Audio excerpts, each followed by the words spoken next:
As we celebrate Independence Day this week, we're excited to reshare an episode that we believe will be helpful to many of you. Our guest is Jessica Leahy, a mom, teacher, and New York Times best-selling author. She struggled with substance use disorder and has been in recovery for a decade. Jessica has not only faced her own battles, but she's also witnessed many of her family members grapple with addiction. This personal experience and her concerns for her own children led her on a powerful journey to research and write a book called Addiction Inoculation: Raising Healthy Kids in a Culture of Dependence. So it's both about prevention, and it's also about sort of helping them, if they ever do have this problem, that helping them sort of get to the place of recovery faster.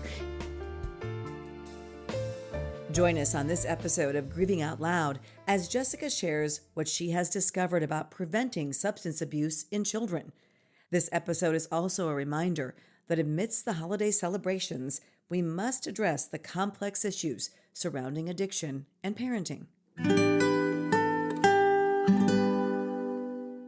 Thank you so much for coming on my podcast. Congratulations on the book, The Addiction Inoculation. First of all, I love the title. When my kids were little, I learned about the concept of inoculating them from things that were going on around them that they might internalize, right? Mm-hmm. And so when I saw the title of the book, I was like, I love that. I also, as a parent of someone who lost a child to addiction, think that I believe more firmly than I ever have with all the work I've been doing with my charity, that this type of prevention needs to start very young, and we all have to be a part of it, right? And that's not happening in our society right now.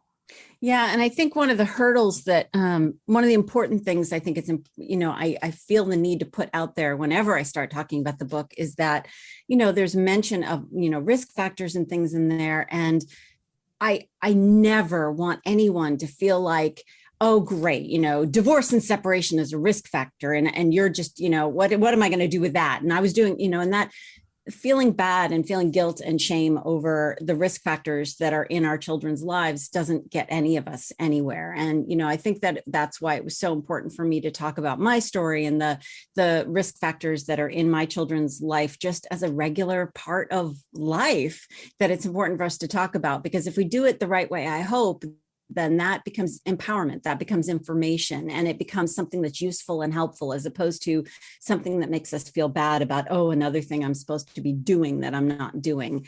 I'm so respect the fact, especially since, you have lost someone to substance abuse. It's such a difficult place to start talking about, the things that lie in the path towards, a productive and healthy adulthood.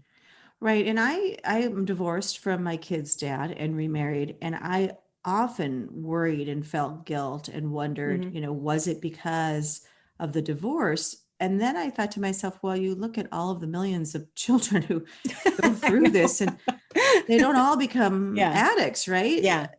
So I don't know. It's well, I also have to think about, so one of my parents is an alcoholic as well, and now in recovery. And that parent says all the time, I just feel so guilty. I wish I could have done things differently. And I wish I could turn back time and change it. And I say constantly, I really don't want you to feel that way. That's not productive for you. It's not productive for me. It doesn't allow either of us to look forward and focus on recovery. And so whenever I start to get mired down in my own guilt about the things that I've done, that have put the obstacles I've put in the path of my own children, I remember, oh, wait, if this was my parent, I would be telling them to please put that aside and not make that a thing that they focus on, because it's just not productive for us.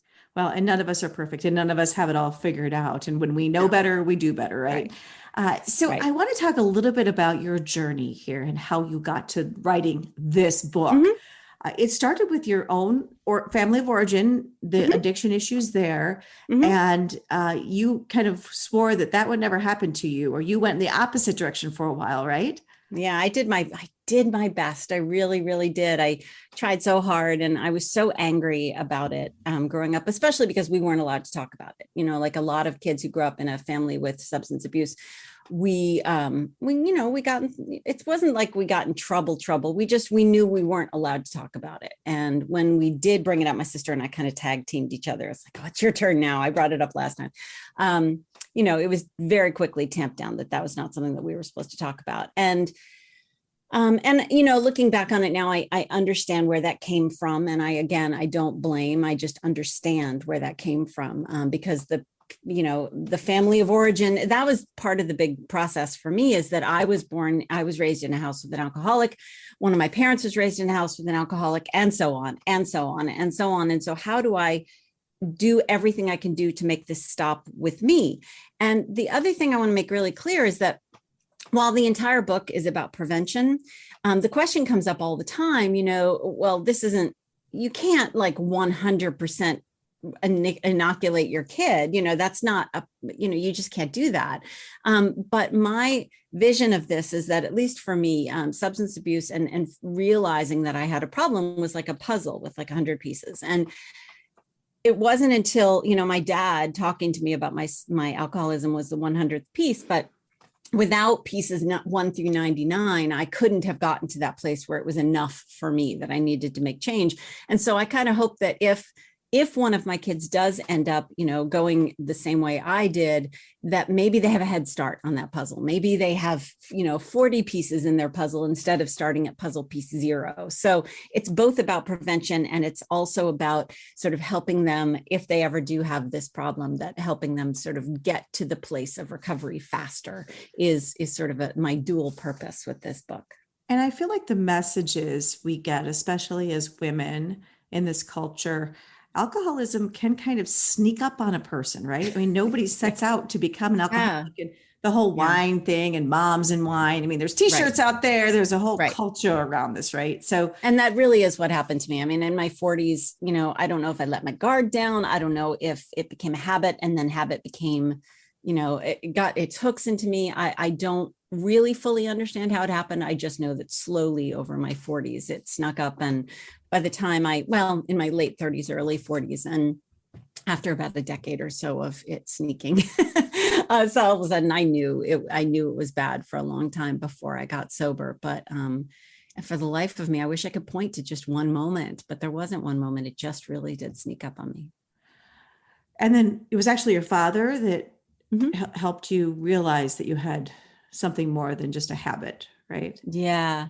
And it was, it was my mother's birthday in June 7th, 2013. And I got really drunk at that party and don't remember it. I guess, I don't know if that's a blessing or not, but my dad came up the next morning and sat at the end of the guest bed and said, essentially, I was at their house, and said, I know what an alcoholic looks like, and you're an alcoholic. And I think it was not just that it was, someone telling me I had a problem, which, I knew that was coming anyway, but it was the fact that it was my dad. And I have so much respect for him because he grew up in a home where no, you do not talk about this ever, ever, ever. And so he hates conflict, and he hates it when I'm upset with him. Like, we are really, really close, and he just doesn't like conflict at all. And so he had to, I understood how much he had to overcome in order to be there and sit on the end of the bed and bring this up with me, because I knew he was scared to death.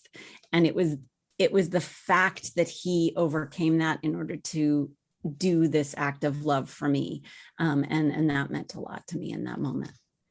So when it comes to this book, this is not your first book, you're an established writer, but in order for this book to all come together, it really comes from your perspective as someone who battled addiction, and also as a mom and not wanting your children to go down the same path. How did the idea for the book come into your mind? So I was so fortunate. My first book did really, really well. And then there's this sort of fear, what do I do for that second book that can, come anywhere close or top it, or, there's all these expectations. And with, as many authors can tell you, the minute you finish the first book, people are like, so what's that? What are you writing next? And this not only comes out of sort of my story and my, looking for answers for my own kids, but in the middle there, after I had been sober for about a year, I started working in a drug and alcohol rehab for adolescents. And so I spent 5 years with these kids, oh my gosh, that I loved so much. I would still be doing it if the rehab Penn decided to make way to not take adolescents anymore, to make way for more adults. So they shut down that wing, which was devastating for us. I think it's devastating for, some kids really do need to do inpatient treatment. And I love that job so much. So I was spending a lot of time looking at my students and saying, how did you, just thinking in my head, like, how did you get here? And because I was their writing teacher, they spent a lot of time writing about the things that got them there. And so this was for me to sort of figure out how to keep my kids from reliving what I went through, and also figure out what we could have done differently for these kids, coming from all different backgrounds, coming from both group homes, foster homes, coming from affluent families with every protection, every support in the entire world, coming with low ACE scores and high ACE scores, and figuring out how all of these kids, adverse childhood experiences, trauma in their background, yes. Figuring out how to what we maybe could have done differently, and moving forward from a place of being proactive, what we can do to help more kids. And I'm really optimistic, because there's a lot of things that we could be doing differently, and they're not that difficult to change. Some of them are very difficult. I mean, obviously systemic racism and poverty and intergenerational stuff, that's really, really difficult. But there are some places where the move wouldn't be that hard, actually. So I think that's what so many people find surprising about my family's personal story, is that, my daughter was bright and she had all the advantages. And so this really shouldn't have happened to her. People have in their mind this preconceived idea of who becomes an addict, right? Right. That's one of my favorite things about when I would introduce myself. My students were constantly changing over, because people were coming and going all the time. And so I had to reintroduce myself to the new kids every week, pretty much. And I would introduce myself as an alcoholic, and they'd say, "Oh, you don't look like an alcoholic." And in front of me, I'm looking at kids, all over the place in terms of where they're from. And, some of them didn't look like our preconceived notion of who should be in that room either. And I think that's the problem. I think we have a lot of preconceived notions, and for better or for worse, with the opioid epidemic, it wasn't until, white kids of privilege started dying that we started taking things seriously.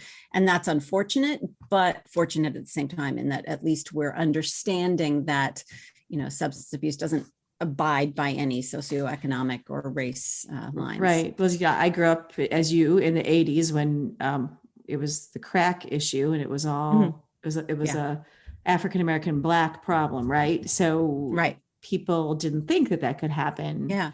It actually popped up. It's so funny you say that. It popped up during the George Floyd trial. There was this myth during the 80s that, number one, that crack, bypassed the gateway, it broke the gateway hypothesis of drugs, and you could get addicted from your very first use. There was also this myth that, especially Black men on crack could turn into these like invincible, they could withstand bullets and tasers, and they would keep coming at you. And there was during the George Floyd trial, there were all mentions of drugs in his system, and how that can make people just, super strong, and that's a racist stereotype that came out of the crack epidemic, and way before that as well, obviously. And to me, what happened in George Floyd's case certainly has to do with the fact that he was a Black man, but also has to do with the fact that he was under the influence and seen as an addict, right? So, because addicts are so stigmatized in this society, which is, if we could just get people to understand it's a disease of the brain, and some people are more susceptible to it than others, but it seems like a long road for so many of us. But I do think a couple of things I was thinking about as I was reading more about you in this book. One thing I really believe is that, and I see this among my peers, parents, of teenagers or young adults, drinking is a rite of passage. Oh, we did that when we were young, and they're just going to do it. And I'm not going to say anything. It's just a phase. They'll be fine. That exists everywhere, right, in this country. Right. So how do you address that? So I actually almost didn't include the chapter on college in the book, because going into this, I learned so much going into this book, and I learned so much about so many myths were busted in my head. It was crazy. I've changed the way, I have a 22-year-old and a 17-year-old, and I've absolutely changed the way I've raised my kids around substances coming out of this book. But like I said, I almost didn't write that college chapter because I'm like, oh, well, everyone in college drinks. And, I mean, I didn't really, but I'm an exception. I'm a weirdo.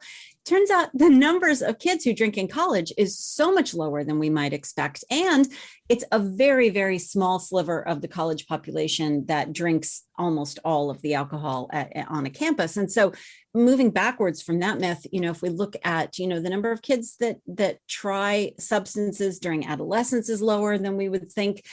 We have there's this, and I discuss this in the book, there's this phenomenon called pluralistic ignorance, where we tend to overestimate our societies, our friends, our acquaintances' interest in alcohol and interest in having it around and the amount they tend to drink. So it was really interesting to sort of use the data in order to say, oh, here's reality, and we can use that to combat our misunderstanding. And at the same time, we also have to understand marketing, and we have to understand the fact that because of the 24/7 media saturation, mommy wine time is a thing, and, it's all over the place. And it's something that as a mother, I have come to get a little resentful about, because it makes it has turned our frustrations and our stress and our anxiety about parenting and all the things that we, we're worried we're doing wrong. It has turned it into a reason to drink, and it's turned alcohol into the medicine that we take for that anxiety. And I resent that on behalf of parents. I resent that because, in fact, I saw a wine cup at a bookstore a couple of years ago, and it says, I hate this so much.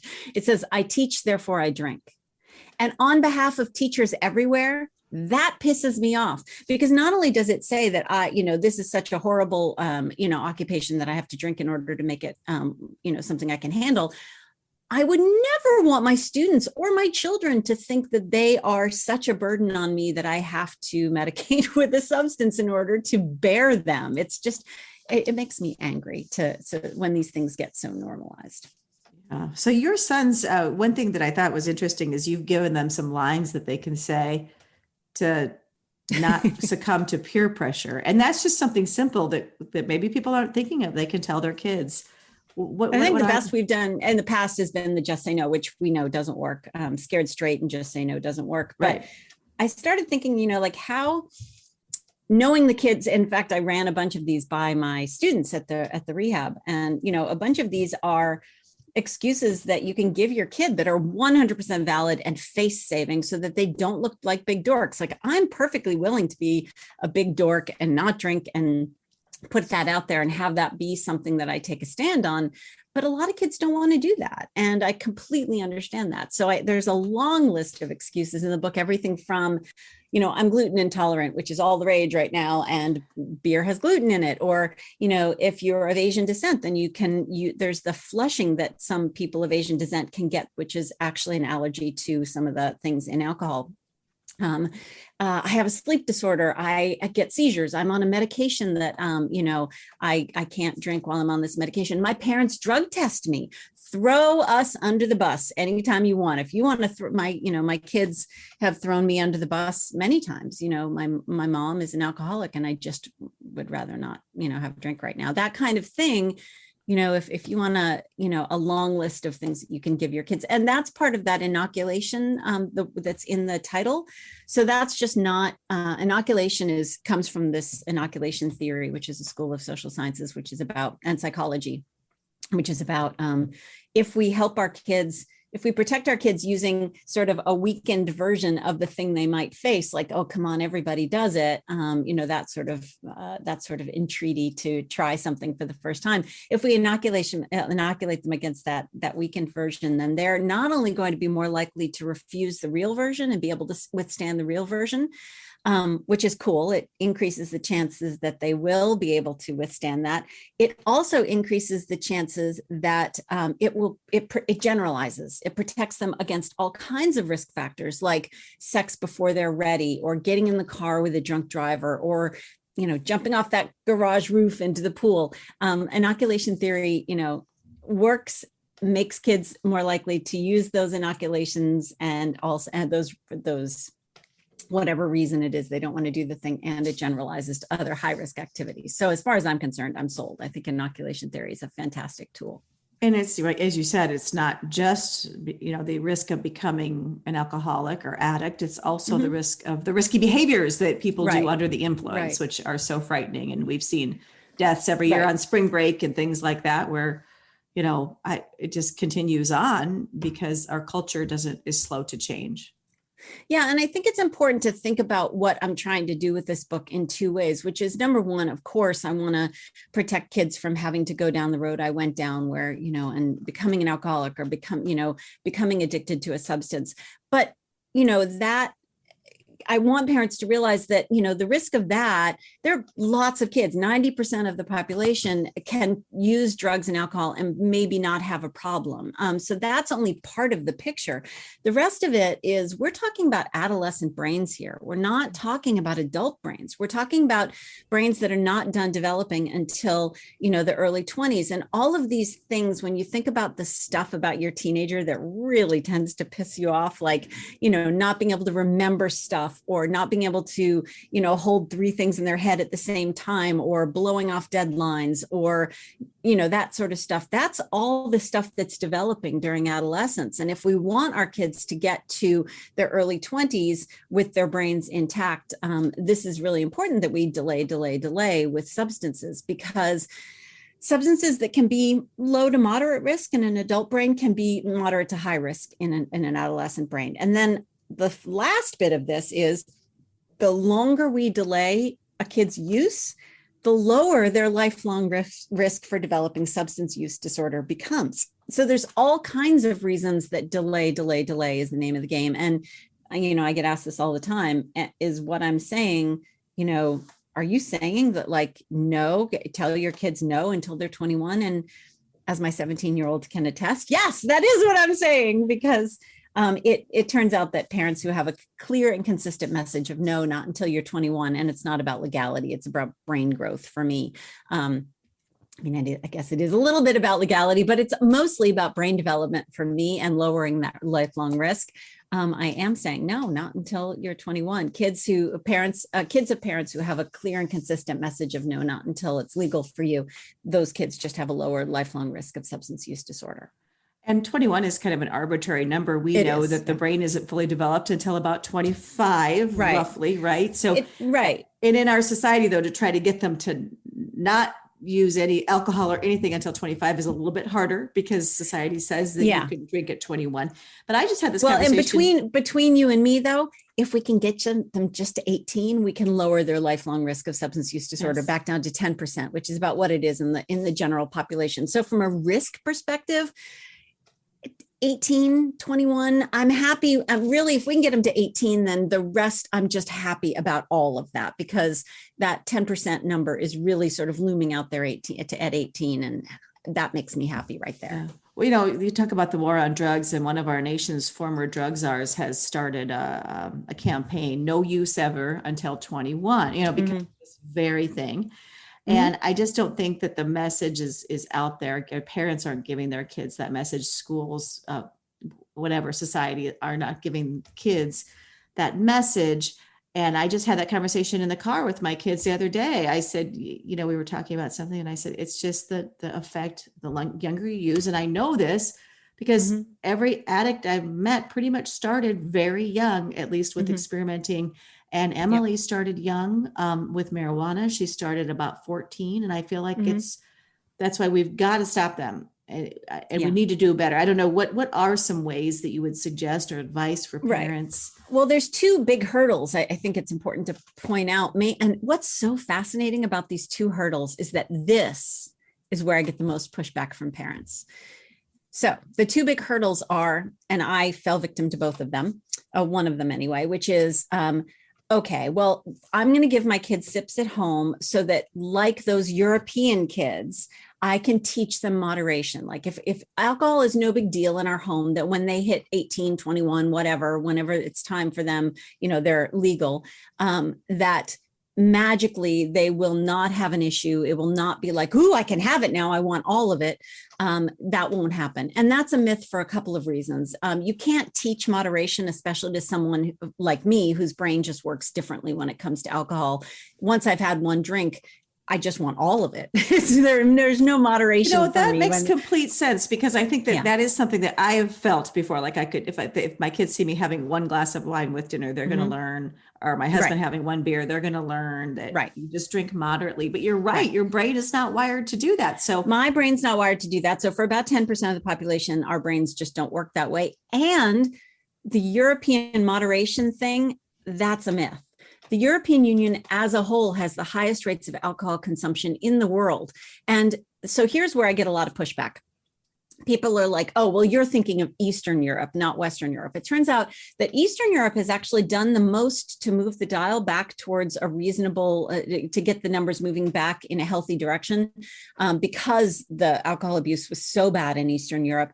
But now countries like France have, their public health officers have had to say, their public health officials have had to say, okay, look, our rates of alcoholism are so high, of excess drinking are so high, that we need to change our public health messaging about how much alcohol is acceptable, drinks per week kind of thing. So no, I'm not talking about just Eastern Europe. I'm talking about European Union as a whole has the highest rates of alcohol consumption in the world. So if you're looking to Europe to be some model of moderation, you're looking in the wrong place. And so we need to bust that romantic myth a little bit there. And number two, the other big hurdle is parents who assume it's a foregone conclusion that kids will drink and say, well, I just want them to be safe so they can do it at my house. I'll take all the keys. No one will drive and we'll just have alcohol at my house. Well, number one, far apart from the illegality of that and the aiding and abetting and all that kind of stuff, that actually raises your child's lifelong risk of substance use disorder, because what you're conveying is a permissive message, both the European myth and the, sipping and they're just going to do it anyway. So at least we can do it in my house. Both of those, you are raising your child's lifelong risk of substance use disorder. You just are, from a statistical standpoint. And yes, there are confounders in the statistics, but if you say to your kid, and from this is why it's been so much easier than I thought to change the rules midstream with my kids, because my kids, we talk a lot about the research that I'm doing at the dinner table and stuff like that. So my kid knows this. He knows that if I let him drink before the age of 21, that I'm raising his risk. And so if I were to let him drink, what I would be saying is, I have information that shows that this is increasing your risk and not protecting you, and I'm just going to not care about that. And so by going to him and saying, look, I thought I was doing my best with your brother, Ben. He was allowed to have sips. We thought that was the way to go. We thought we could teach him moderation. I found out that's not true. I have real hard data in front of me that shows that the correct thing I'm supposed to be doing is saying, no, not until you're 21. And so, of course, I have to change what I'm doing because I love you and I want to protect you. And doing anything else would make me, this would be me looking at data and putting, thumbing my nose at it and not doing everything I can do to keep you safe. And that's all I would ever want from him, is to do the best he can do, given the data he has. If he finds out he can do better, to say, I did that wrong, I can do better, and move forward from a place of knowledge. So, hopefully as irritated as he is with me about the change in rules midstream, he also knows I'm doing it because, the science says that that's the way to protect him. And he knows what I went through, and he knows what his grandparent went through, and it's not been pretty. So protecting him from that it makes sense. Yeah. So what else would you say parents could be doing? So don't sell the moderation myth. Right. Don't host parties at your house to keep them safe, which, I've heard of a lot of parents doing that. So it's not unusual. Yep. I've heard of parents smoking weed with their kids thinking, it's no big deal, Yeah. Well, and also I think now, especially, my first book was all about, parents and kids getting a little too enmeshed in their relationship and, wanting to appear cool to our kids and wanting to be friends with our kids as opposed to being parents. And I think I want to be cool to my kids so badly, and they are never going to think I'm cool. My husband and I are huge dorks to them, and that's okay. I'm okay with that. I don't need to be cool to my kid. It's just not, it's something that I've given up on, and that's got to be okay. I also want to mention really quickly that my kids came into this world, genetics is 50 to 60% of the risk picture. So this was particularly urgent for me because my kids come into this world pre-primed. They're at 50 to 60% of their risk is right there. So do you think that you can overcome genetics? Because that Yes. is one thing with Emily's case, it's on both sides of her family. Yeah. So can you overcome it? Yeah, the way people talk about this in the research is that, genetics is not destiny. So there's a horrible analogy that I have to use because it's apt. I hate it though, which is that genetics is the bullet that you load into the gun, and then the trigger is trauma. And when I say trauma, I'm talking about big T trauma, like adverse childhood experiences, the things that the CDC has on their list of adverse childhood experiences, plus the additional factors that Nadine Burke-Harris has put on the list from in her book, The Deepest Well. She's fantastic. If you want to understand ACEs, her book, The Deepest Well, is fantastic. And that's things like, obviously, violence in the home, abuse in the home, substance abuse in the home, an incarcerated parent, death of a parent, divorce and separation. But on top of that, there are things like adoption, systemic racism. There's all this other stuff that is trauma. And then when we talk about women and girls, we need to understand that women and girls have susceptibility, added susceptibility that is important to remember. And a big one there is anxiety. Many, many women drink, myself included, drink to cope with anxiety. And in the book, I tell the story of someone named Georgia. That's her real name, by the way. I'm so indebted to her and to Brian, who were two major stories in the book. They felt it was really important to use their real names and to own their stories, to make their stories, be helpful for someone else. Georgia drank, she was a daily drinker by the time I became her teacher in high school. And that was to mask her anxiety. And in fact, so many women drink to mask anxiety. It's actually more likely for a woman with anxiety to drink abnormally than to drink normally, according to the statistics, interestingly. So understanding that our kids are under a whole lot of stressors now that fall under the sort of stressors that don't rise to the level of big T trauma, but are things that we really do need to be thinking about. And this pandemic has exacerbated many of those, anxiety and especially social anxiety. Right. Yeah. So keeping in mind that, 50 to 60% of this is genetics. My husband was raised in a family where there's addiction on both sides of his family. And yet he drinks, he can have, we don't keep open alcohol in the house, but he will buy himself, something to have with dinner. And if he doesn't finish it, he pours it out. And that's just how he is. He drinks like the 90%, not like the 10%. So It is not destiny. It's absolutely not destiny. Right. Right. So anyway, you asked me about protections. Protections, big ones. Talk to your kids from a very, very young age. The substance abuse, the school-related, the school-oriented, school-based, that's the word I'm looking for. The school-based substance abuse prevention programs that we know work are really just great social emotional learning programs. Yes. I have a question about that because I really believe that we need to get to kids younger in the school-based programs. Right. I think if you start in middle school or high school. Oh, that's too late. Right. Way too. I think we need to get, and we're not doing that where I live, getting to kids and I have been unable to find a program, which I'm very passionate about developing one. We're working on that at Emily's Hope right now. For like a third grade level is kind of the target. It starts even earlier than that. And what's important to understand is we're not talking about crystal meth with third graders. We're talking about age appropriate. We're talking about, why we don't swallow the toothpaste, why we spit it out, why we wash our hands, why we don't eat the Tide Pods, why when we see, that one of the things I suggest is like, if you're sitting there with your kid who's just learning their letters and there's a prescription bottle on the counter that has your name on it, say, can you find the letters of mommy's name in this label? And why do you think mommy's name is on that label? Like, what if you had the same thing what if you got sick and had the same thing mommy had? Do you think you could just take what's in that bottle? So having those conversations from very young, the social emotional learning programs with the health component, they exist. We know there are a couple of places that sort of look at, one of them is Blueprints out of University of Colorado at Boulder, that looks objectively from a third-party perspective at substance abuse prevention programs and evaluates them for efficacy. And we know they exist. And only 57% of schools have any substance abuse prevention program. Right. And of that 57%, only 10% are evidence-based. So it's not like we have to reinvent the wheel. It's not like we have to build something new. And if you're building something new, that's fantastic, because I think these things do have to evolve over time, as things change and as kids change and as technology changes. But we have these programs, and schools right now especially know that SEL programs are going to be vital to helping get kids through this pandemic and emerge out the other side mentally and physically healthy.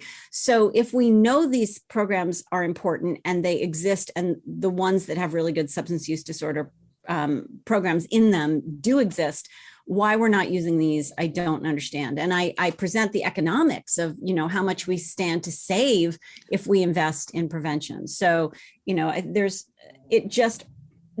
would think that would make me angry. And at the same time, it makes me immensely optimistic, because these programs exist. They're there to be used. They're easily available.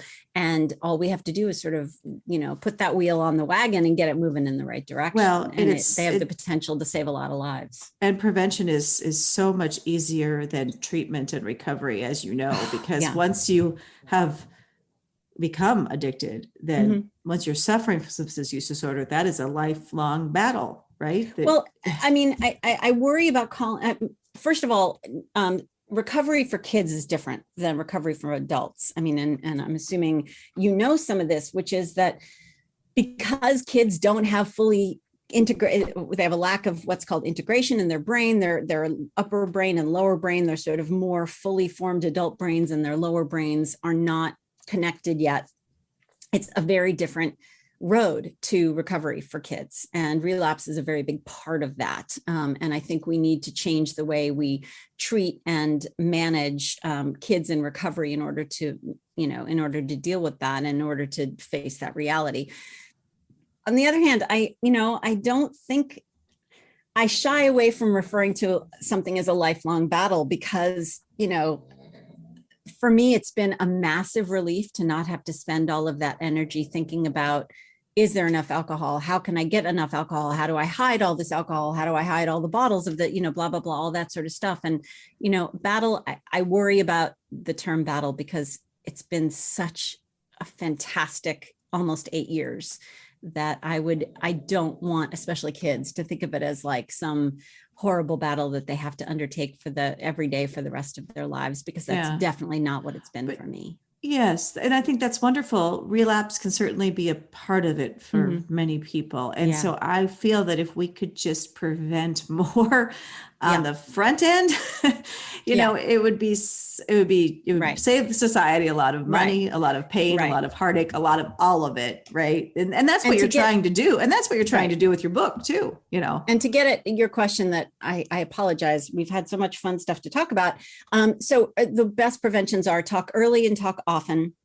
I swear to parents, I promise, the more you talk about this stuff, the easier it gets. It's sort of like, Peggy Orenstein, who wrote the wonderful books, Boys and Sex and Girls and Sex.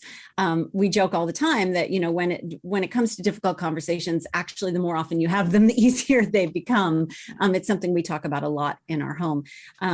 But early talk often, listen to your kids, don't talk from a place of judgment. And then on top of that, there are things like early intervention. We know some of the other risk factors, separate from genetics and trauma, adverse childhood experiences, are academic failure is a really big one. And so getting there early, intervening early, undiagnosed learning issues. There were always kids in my classroom with undiagnosed or barely treated learning issues. Social ostracism is a big risk factor for kids, and you can see how these things can become intertwined really easily. When a child is aggressive towards other children, we need to deal with that at a very early age, because that is a big risk factor. For physical and sexual abuse is a huge risk factor. It's one of the biggest risk factors for kids. And so we need to believe kids when they tell us that they're, if they're being made uncomfortable by someone else's behavior. So there are all sorts of, and then there are risk periods as well. For example, transitions for kids. The transition between middle and high school is a big risky time for kids. So understanding what those risk factors are, having a very clear eye about them, not getting freaked out and defensive and, feeling guilty or shame, and then moving forward from a place of, okay, so we know this is a risk factor, let's deal with it. I can pinpoint what you said, the transition between middle and high school was when it started falling It's a apart for hard one. Emily.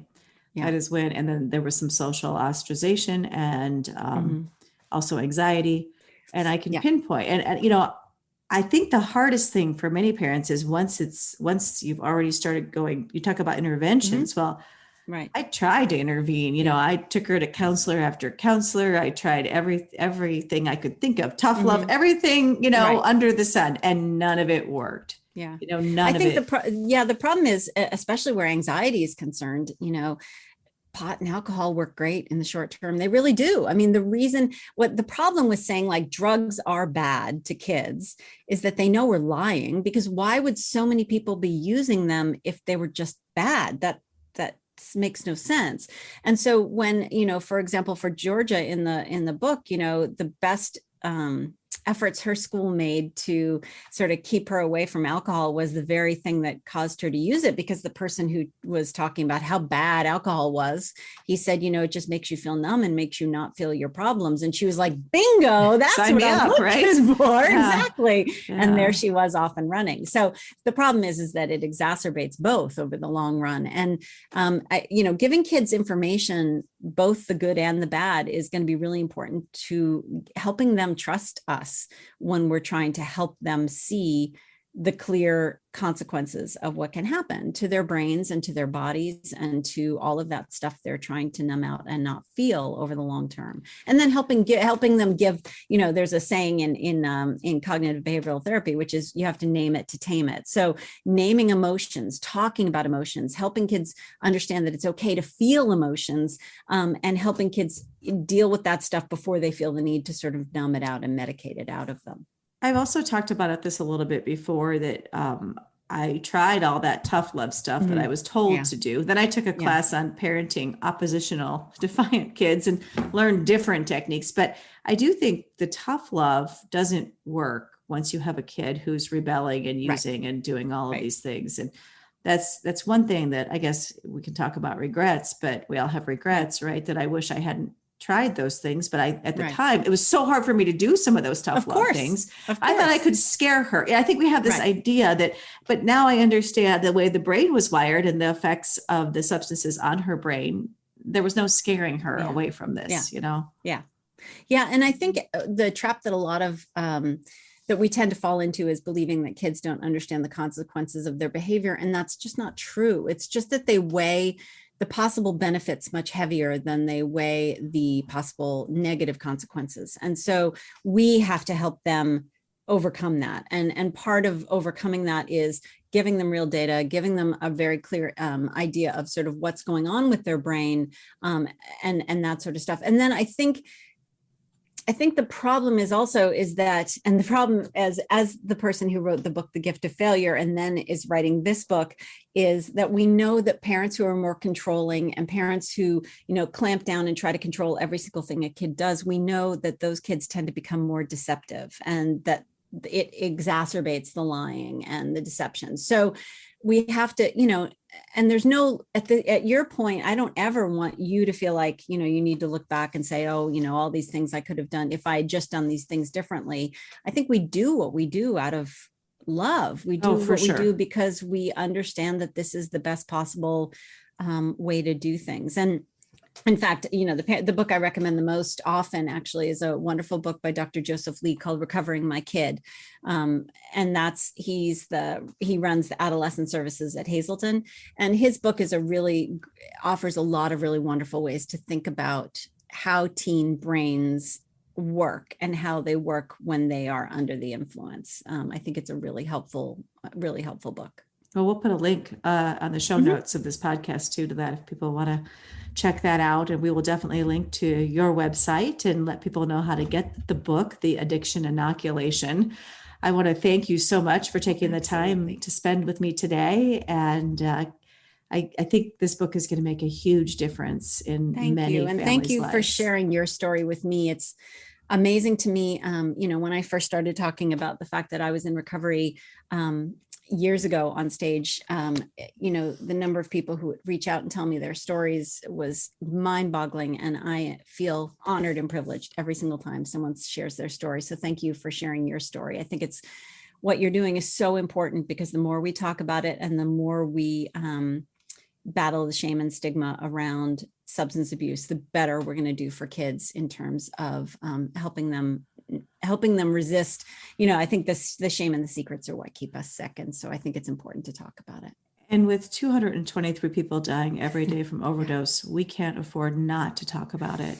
Yep. That has to end in this society. I mean, that's why I'm shouting from the rooftops, so to speak, about this issue. And I know so many other, even when I write something or put a podcast out there or whatever it might be, I know many other parents are in the same boat. And we could be each other's best allies. And yet, so many parents I talk to are like, look, I need this to be in the strictest confidence. I can't have anyone knowing that we're going through this. And I just want to say, I wish all those other people who are also saying that exact same thing did know that you're going through it, because at least then you'd have someone to talk to about it. All right. And to know you're not alone, and to know it's not also, we take on so much of that we feel like it's a reflection of us, and it's not. It's a disease of the brain. And we could do better. We could do better at the prevention efforts. We can do better when we know better, we can do better. So absolutely. Thank you so much for telling your story. It's an honor to be on here with you. Well, thank you for writing the book. So we have the Mutual Admiration Society here. I was so excited to see you doing this, because I'm like, yes, we need more of this. We need more.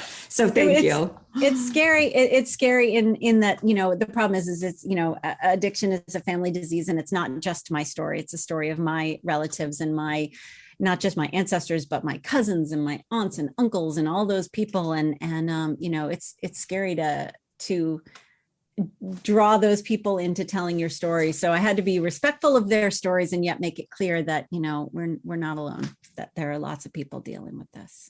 Lots and lots. So thank you. Thank you. Thank you for joining me for this latest edition of Grieving Out Loud. If you're enjoying the podcast, please consider giving a positive review. Wishing you faith, hope, and courage. This podcast is produced by Casey Wonnenberg King and Anna Fye.